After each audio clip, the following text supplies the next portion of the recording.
Bueno, no sé, bienvenidos cada uno de los que estáis aquí y habéis decidido hoy venir a esta reunión, a este culto de domingo. Y quisiera dar una buena noticia, porque a veces la noticia, lo que suele sobreabundar mucho son las noticias malas. Pero no sé si sabéis, la hermana Carmen de Ales, las revisiones que le han hecho sobre el cáncer que tenía han salido bien, para la gloria de Dios, para su gloria. Aleluya. Y eso es una buena noticia, eso es un milagro. Eso es un milagro. Aleluya. Quisiera orar, presentar este tiempo para que sea un tiempo donde su presencia, la presencia de Dios, invada este lugar.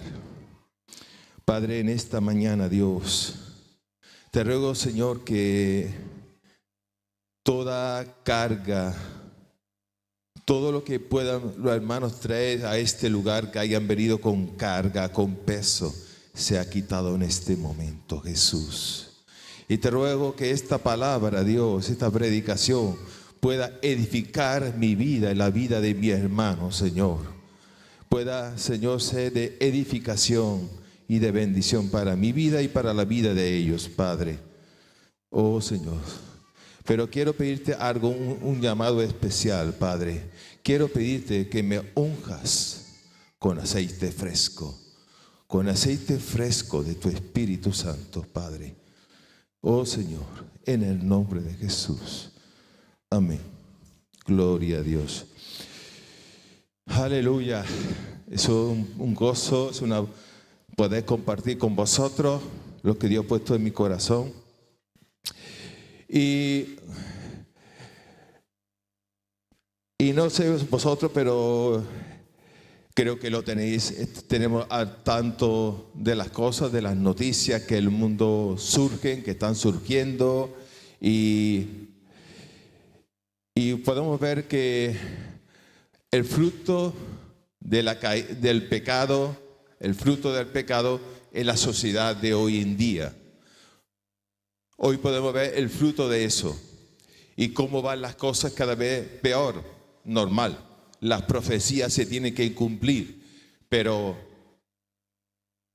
eso que estamos viendo hoy, en la mente de Dios, no era el plan original de Dios. En Génesis, vamos a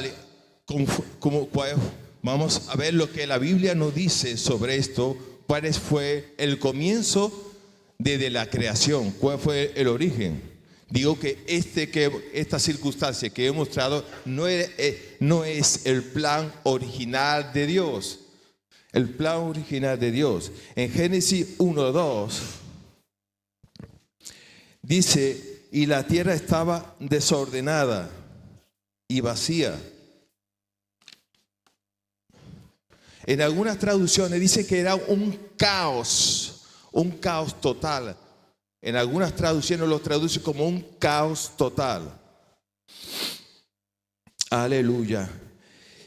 Y para solucionarlo Dios, ese caos,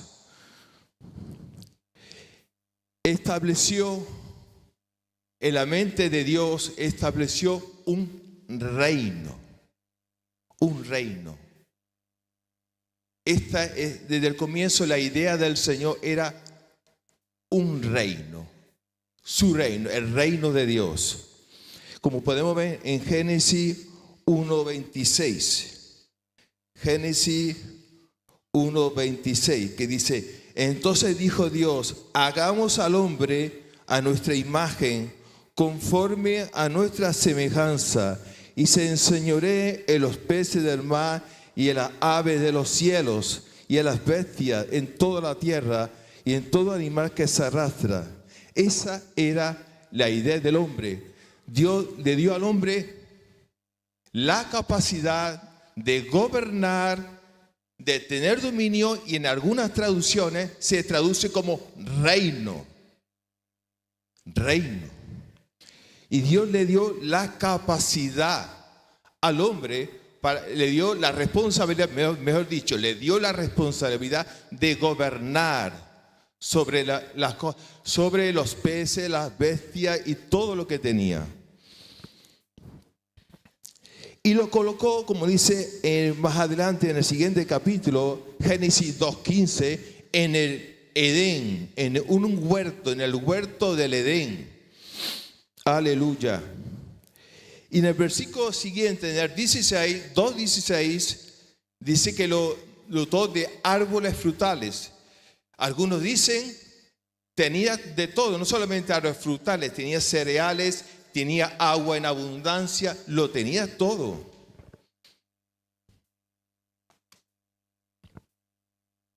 Y no solamente eso, en ese mismo capítulo, en el versículo 18, dotó al primer hombre, lo dotó de una esposa.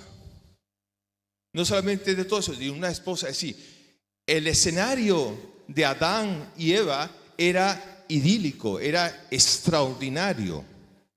Era extraordinario hasta que Satanás entró en escena.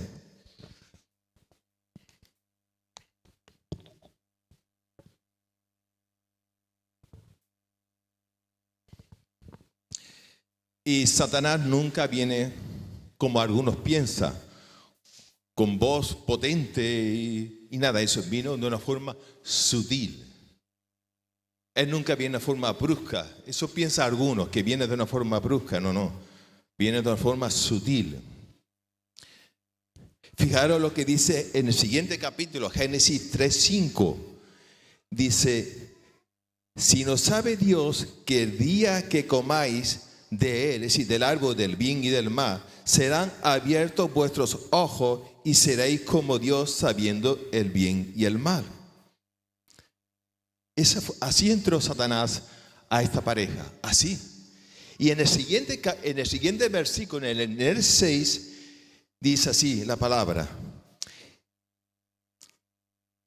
Y vio la mujer que el árbol era bueno para comer y era agradable a los ojos, codiciable para alcanzar sabiduría.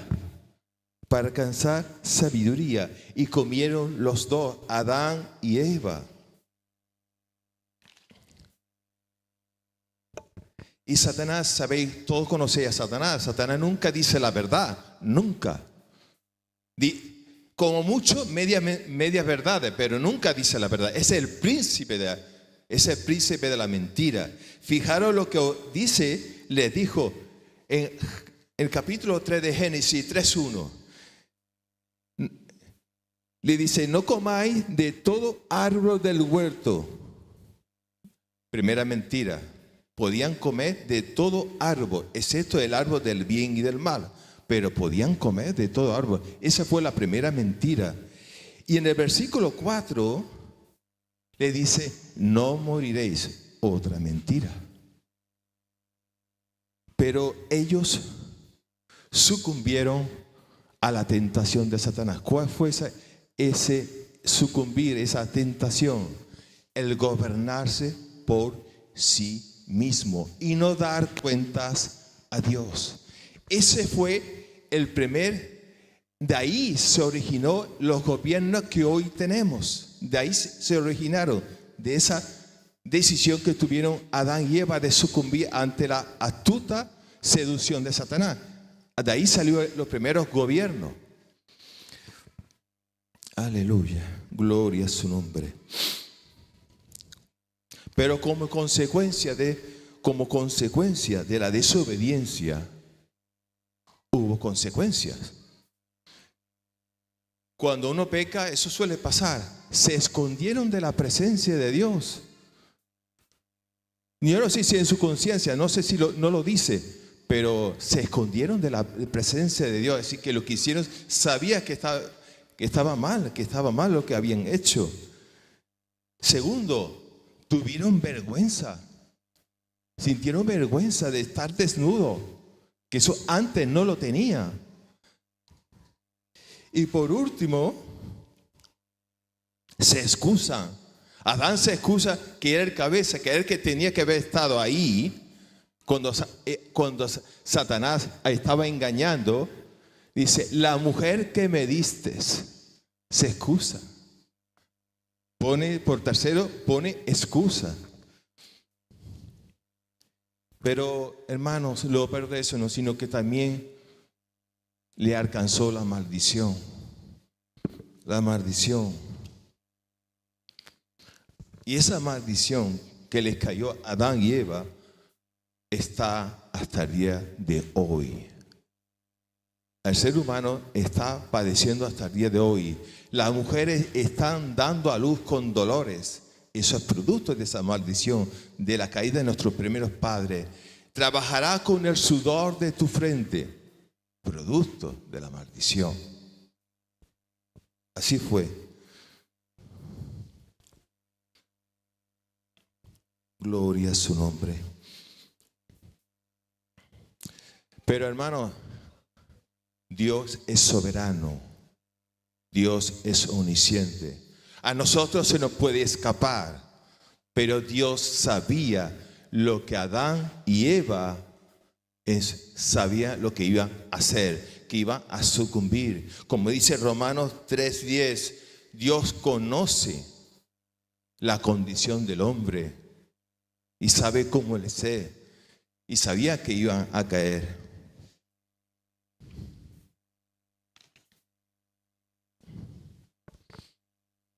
Gloria a su nombre. Pero algunos han dicho, cuando esto pasó, algunos han dicho que había plan B y plan C. No, hermano, no hay plan B ni plan C. Hay un solo plan. Dios conocía la condición del hombre y sabían que iban a caer. Pero fijaros lo que dice la primera carta de Pedro 3:19. Sino con la sangre preciosa de Cristo, como de un cordero sin mancha, sin contaminación, ya destinado desde antes de la fundación del mundo, pero manifestado en los postreros tiempos a vosotros. Hermanos, desde la fundación del mundo ya estaba, antes que el mundo existiese, ya estaba destinado la crucifixión de Jesús, la muerte de Jesús, la redención de nuestros pecados ya estaba destinado desde la fundación del mundo. Es decir, que no había plan B ni plan C. Ya estaba destinado. Aleluya, gloria a su nombre. Y Dios no es como nosotros, que Dios no se parece en eso a nosotros. Dios tiene el control de los tiempos, el control de la historia, el control de nuestras vidas. Mateo, vamos al libro de Mateo 3:6.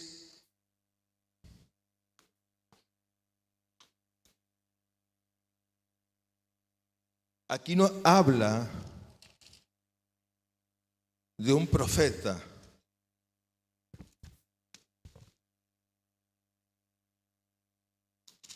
Aquí.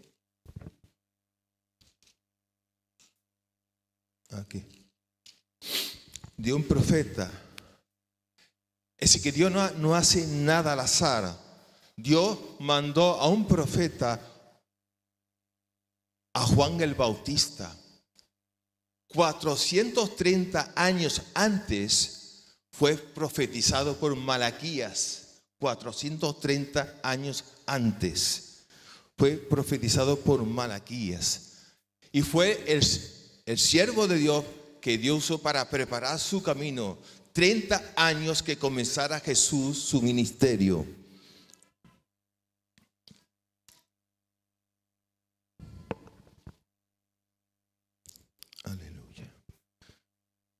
Sí, quiero decir una cosa, hermano. Dios tiene el control de tu vida. En cada área de tu vida, Dios tiene el control. Lo mismo que lo tuvo con Jesús, que lo que estamos viendo hasta este momento, Dios tiene el control en cada una de esas áreas de tu vida.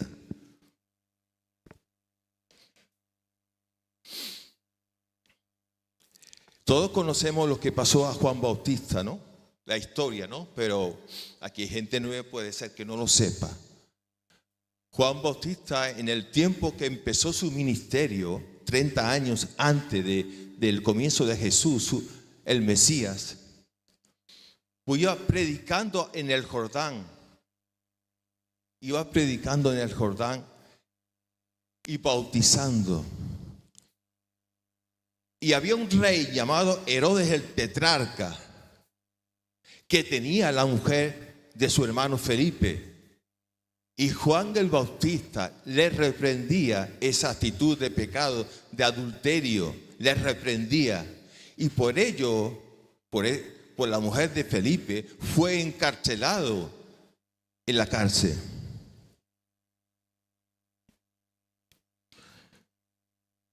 Y todo hombre, quiero decir algo de este personaje. Cuando estuvo encarcelado, llegó un momento en la vida de Juan el Bautista que, como usted, todo ser humano pasa por crisis. No hay ser humano, no hay hombre de Dios que no haya pasado por una crisis. Juan Bautista comenzó, las dudas comenzaron a venirle a su vida.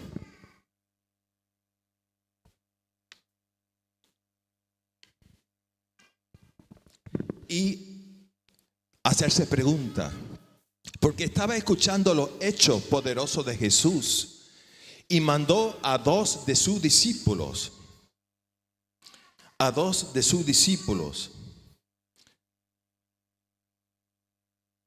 para saber qué eran esos hechos de Jesús.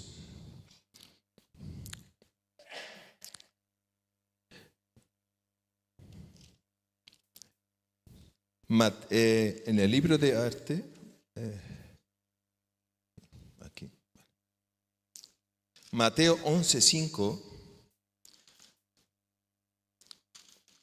Mateo 11:5, Jesús le responde a esos dos mensajeros de Jesús. Dice así: los ciegos, en el versículo anterior, en el 4, Jesús le dijo: y hacer saber a Juan las cosas que oís y veis. Los ciegos ven, los cojos andan, los leprosos son limpiados, los sordos oyen, los muertos son resucitados, y a los pobres es anunciado el evangelio. Tuvo que mandar dos mensajeros. Porque, hermano, todo hombre de Dios a veces pasa por momentos de crisis. Cualquiera. En aquellos tiempos y en cualquiera que sea la situación, a veces pasamos por crisis. No somos superhombres. El superhombre, si hay alguien, es Jesús de Nazaret. Aleluya. Y todos conocéis la historia, ¿no? Fue decapitado y muerto, ¿no? Y cuando Jesús escuchó todo esto, marchó a Galilea, a la ciudad, a una de las ciudades que primero que marchó fue a la ciudad donde nació, a Nazaret.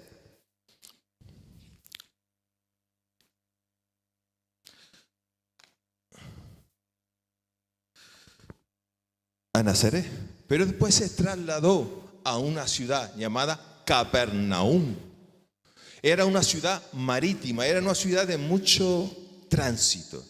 Es decir, Jesús hasta eso tenía el control. Escogió una ciudad de mucho tránsito para que el evangelio, estratégico, para que el evangelio se divulgase. Aunque también vemos a Jesús con una mujer sola, la mujer samaritana.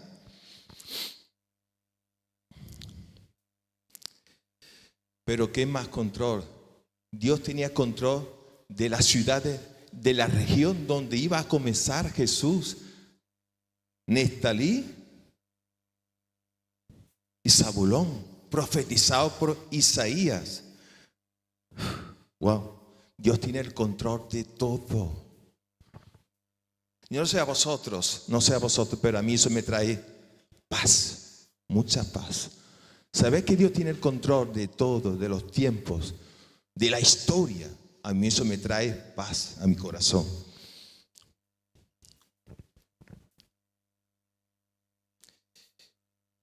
Y Jesús inaugura el reino de Dios. Jesús inaugura el reino de Dios. Algunos aparentemente pudiera parecer que el fracaso de nuestros primeros padres, pero Jesús, Dios no fracasa. El reino de Dios nunca fracasa, nunca, nunca.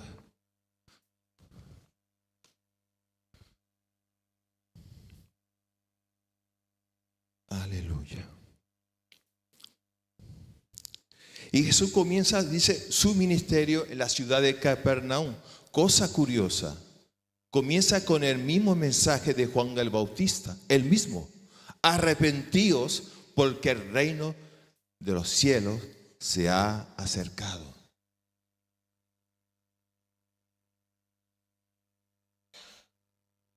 Normal. ¿Por qué le dijo Jesús? Arrepentíos, porque realmente el reino de Dios en aquel momento que cuando Jesús predicaba, y aun cuando Juan Bautista se había acercado.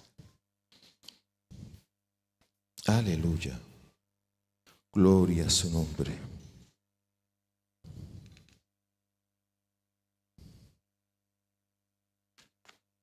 Con la llegada, escuchar esto, con la llegada del reino de Dios, cuando Jesús comenzó a predicar, y tanto Juan Bautista como Jesús, no solamente llegó la salvación de nuestras almas, llegó más cosas. Con su reino no solamente llegó la salvación.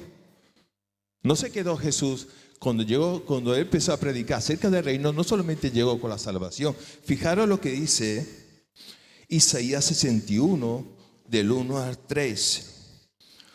Dice, el Espíritu de Jehová el Señor está sobre mí, porque me ungió Jehová y me ha enviado a predicar las buenas nuevas a los abatidos, a vendar a los quebrantados de corazón, a publicar libertad a los cautivos y a los presos apertura de cárcel, a consolar a los que están enlutados.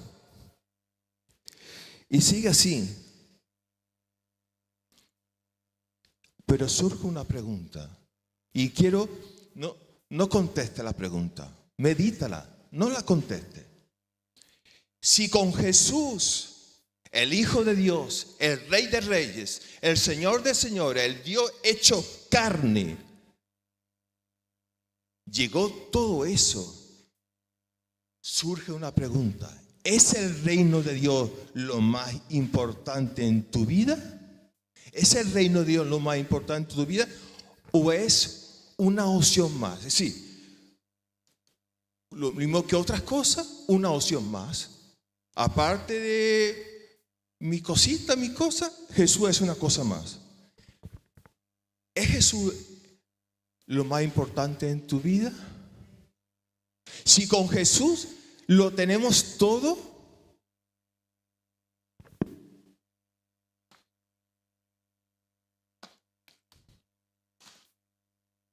¿cuál debe ser nuestra prioridad? Surge otra pregunta. ¿Cuál debería ser nuestra prioridad? Si con Jesús llega todo, lo tenemos todo, ¿es suficiente? ¿Cuál debería ser nuestra prioridad? El reino de Dios, ¿no? Su reino.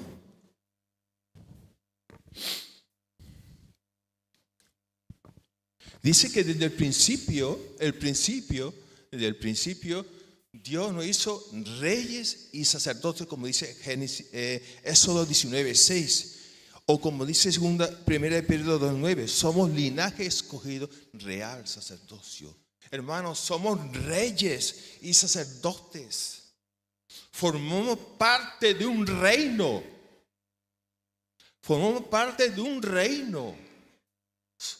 Hermanos, aleluya. Con la llegada de Jesús llegó el reino. Y Dios, a través de Jesús, siguió contando con el hombre. No lo dejó a un lado, siguió contando con él. Como podemos ver en el texto en el que estamos ahora, en Mateo 4, del 18 al 22. Dice que era gente corriente, pescadores, algunos de ellos. La gente que Jesús escogió, aquellos seguidores, los primeros seguidores del reino, era gente corriente, vulgar, torpe de habla, torpe para aprender. Así eran los 12 apóstoles, a los que Dios escogió. Pero aún así Dios contó con esos hombres. Y ya sabía cuál fue el resultado de aquellos 12 apóstoles. Aleluya. Y fue a una región, precisamente, no solamente a ellos, precisamente esa región de Galilea era una región remota donde estaba gente, los menos cultos, yo no sé para qué, parece que se centraron allí, pues allí estaba. De allí escogió Jesús a aquellos 12 seguidores del reino de Galilea. Como dice también en Hechos, en el libro de Hechos más posterior, dice que eran hombres sin letras. Lo que apresaron, a dos de los que apresaron, le reconocían que había estado con el maestro, porque era gente inculta, aquellos 12. Pero tenían unas cualidades, hermano, eran torpes, tenían muchas cosas, hermano, muchas, pero eran fieles. Eran fieles, tenían disposición. Así eran aquellos apóstoles, tenían disposición, eran fieles, tenían mucha torpeza, pero eran fieles.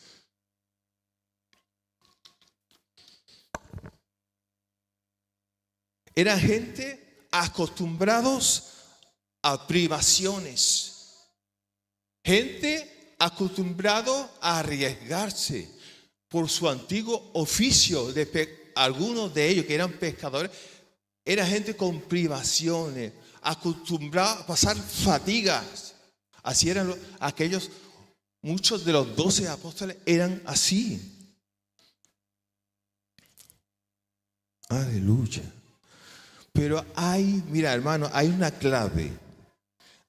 clave aquí, que si nos apoderamos de eso, no importa. Hermano, no importa con lo que te hayas quedado aquí del sermón, no importa. Si te quedas con esto, que te voy a decir, y lo llevas a la práctica como aquellos 12 apóstoles, triunfas. Dice así, 4:19 Mateo. Venid en pos de mí, y os haré pescadores de hombres. O lo voy a traducir en el original, lo voy a decir, tener intimidad con el Señor. Ese era el éxito. Tenían intimidad con el Padre. Cuando estaba diciendo venir en pos de mí, estaba diciendo tener intimidad conmigo. Ese era el secreto. Por eso triunfaron, por eso llegaron a hacer lo que llegaron a hacer, porque estaban con el Maestro de forma constante. Pasaban tiempo con el Maestro. Aleluya, gloria a su nombre. Aleluya, gloria a Dios.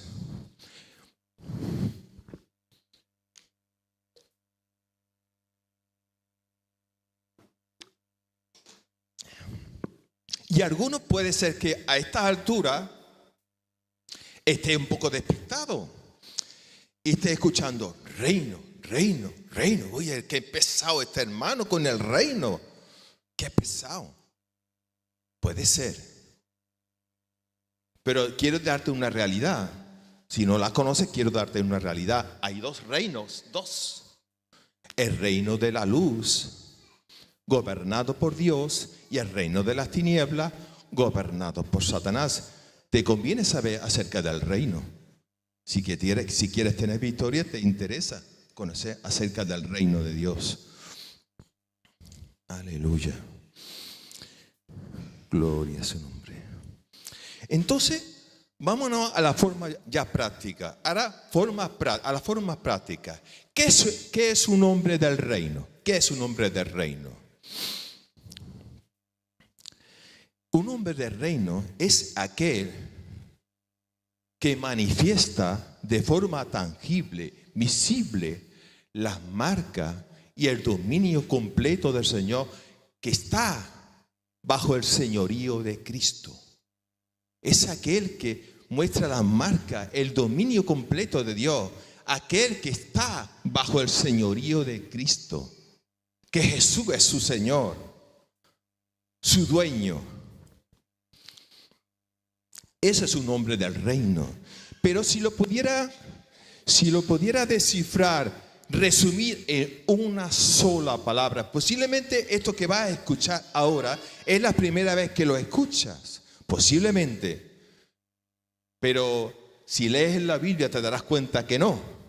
Si lees la Biblia te darás cuenta que no. La habrás escuchado más de una vez. Más. Un hombre del reino, de una forma resumida, es aquel que tiene mentalidad de reino. Eso es un hombre del reino. Aquel que tiene mentalidad de reino. Mira, la descripción más exacta, que yo a veces me la memorizo, la repito muchas veces, la dijo el apóstol Pablo en Gálatas 2:20. Dice así: ya no vivo yo, mas vive Cristo en mí. Y lo que vivo, lo vivo la fe del Hijo de Dios. Eso es un hombre, eso es una mujer, eso es un joven con mentalidad de reino. Aleluya. Gloria a su nombre. Alabado seas. Hermanos, si pudiéramos ampliar esto que estoy diciendo sobre 4 marcas de una forma práctica, ¿qué sería un hombre del reino o una mujer del reino? La primera marca es aquel que teme a Dios. Salmo 128:1. Es aquel que hay temor santo. Es aquel que tiene temor santo y no ve lo que no tiene que ver y no hace lo que no tiene que hacer. ¿Por qué? ¿Sabe por qué? Porque hay temor de Dios en su vida. Primera marca, temor santo, temor reverente. Segunda marca, la encontramos en Lucas 22:42. Esa es la segunda marca. ¿Os acordáis cuando Jesús estaba en el huerto en Getsemaní? Habló: Señor, no pasa de mí esta copa. Pero Jesús dijo: no se haga mi voluntad, sino la tuya. O sea, aquel que es una segunda marca, aquel que es un hombre del reino, es aquel que busca hacer la voluntad de Dios. Esa es la segunda marca que podríamos poner. Aquel que busca hacer la voluntad de Dios, no su propia voluntad, no sus propios intereses. Esa es la segunda marca. La tercera marca es en la vida familiar. ¿Qué es un hombre del reino? En la vida familiar. Un hombre del reino es un salvador de su esposa. Un salvador de su esposo, o en el original sería en pro de ella. Es aquel que sacrifica su vida en el bienestar de su esposa. Efesios 5:25. Es aquel que ama a su esposa como a su mismo cuerpo. Efesios 5:28-29. Es aquel que en el trato trata de conocer a su esposa, de comprenderla, de no ser áspero, hermano. Y a veces pecamos en eso. Aleluya. Pero también un hombre del reino es un sacerdote, es un pastor. Sí, un pastor. Hermano, los cristianos del primer siglo, segundo siglo, ¿sabéis lo que hacía? Cuando iba a una reunión como esta y escuchaba a un predicador como yo, como tantos predicadores que predican cada domingo, por cierto, cada vez mejor, cada vez predican mejor aquí, ¿eh? Es difícil predicar como dice el pastor aquí. En la cultura judía, escuchar esto, en la cultura judía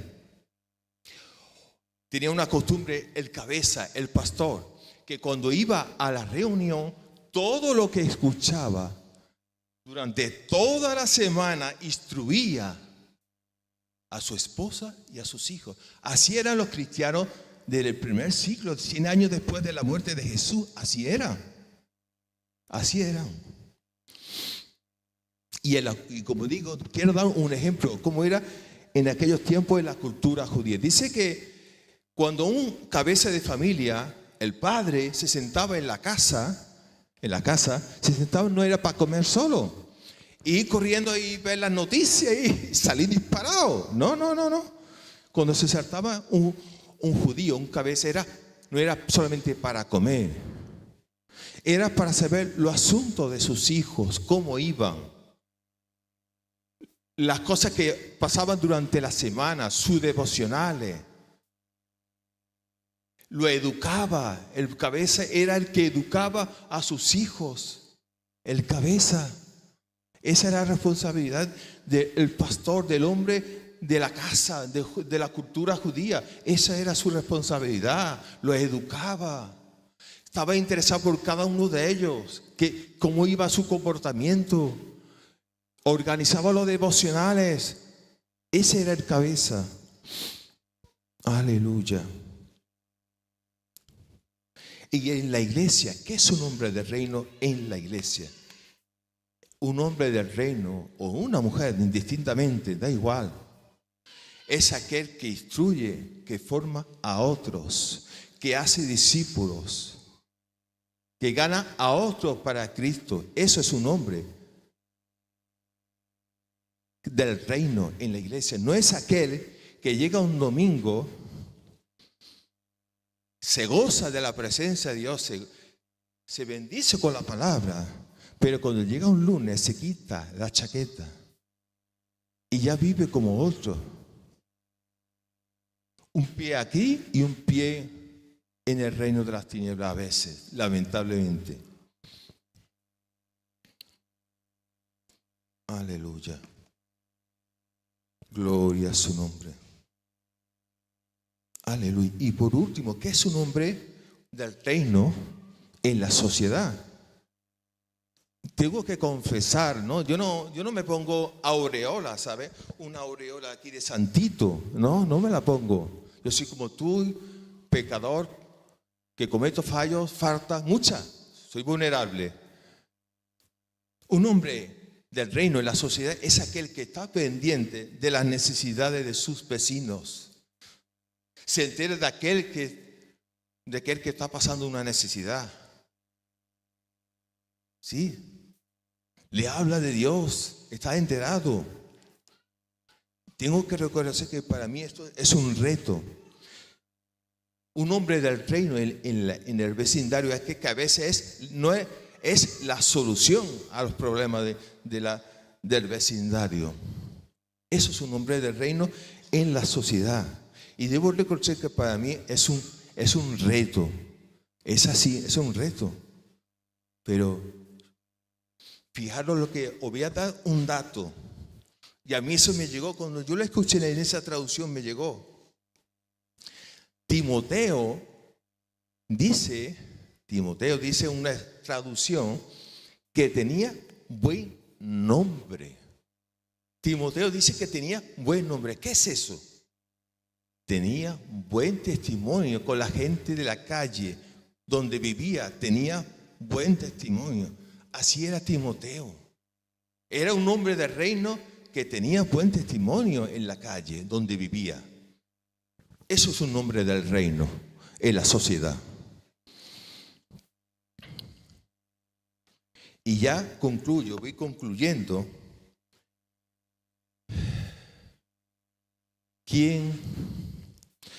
Yo daría una aplicación, lo he dicho que era para mí la más importante. Mateo 4:19, venid en pos de mí. Tener intimidad con Él. Eso es lo más importante. Tener intimidad. Ahora, os voy a decir una cosa. Porque algunos piensan que tener intimidad con Dios es clamar, clamar, clamar. Sí, cierto. No, tener intimidad con Dios es darle gracia. Tener intimidad con Dios es testificar de Jesús. Tener intimidad con Dios es escudriñar la Escritura. Todo eso, adorar, todo eso es tener intimidad con Dios. No solamente clamar y que Dios me salve del problema, no. Eso es tener intimidad. Gloria a su nombre. Y quiero decir algo, yo no lo sé. Pero quiero decirte una cosa, el reino de Dios, escucha esto, el reino de Dios ha llegado a este lugar. Si hay alguien en este lugar que no ha dado el paso de fe y ha aceptado a Jesús, puede venir aquí, podemos orar por él.